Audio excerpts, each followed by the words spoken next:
Rogadek mag jopuonjre manotimo penj mar KCSE higa mokalo kete kuonde tiegruok mamalo magibiro chako donjo dwe mar 9 higani. Kane oloso kod jofwambo e kinde yango tieko chenro mar kepo, jatend migawo mar somo Julius Ogamba koro jiwo jopuonjre mapok ooro kwayo mondo tim kamano. Simfros Okinda miyo ler mar wachni. Okang' mar ariyo mar kepo mar jopuonjre manotimo KCSE higa mokalo orumo ayanga kawuono. Kaluwore kod jatend migawo mar somo Julius Ogamba, kuom jopuonjre mohewo 900 manotimo, 83 oyudo thuolo e kuonde somo mamalo mopogore pacho ka. KUCCPS has placed a total of 310,502 students to various programs in universities and colleges. This number consists of 2024 KCSE cohorts and applicants from other KCSE years.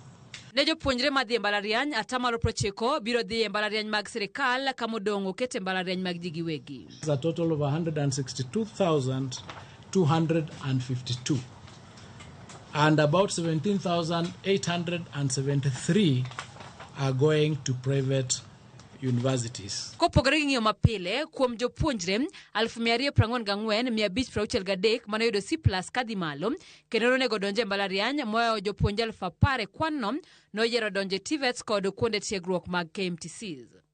We have 7,640 who elected to go to TVET institutions instead of universities.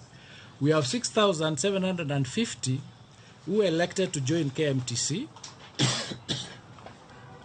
and other institutions like primary TTCs. Ogamba olero ni kos mar nursing oyo jopuonjre mathoth higani kipimo kod higni mamoko ka jopuonjre moyo 25,000 oyudo thuolo mar timo nursing. Diploma and certificate nursing programs with a cumulative capacity of 2,986 attracted the highest number of applicants, people going to work abroad.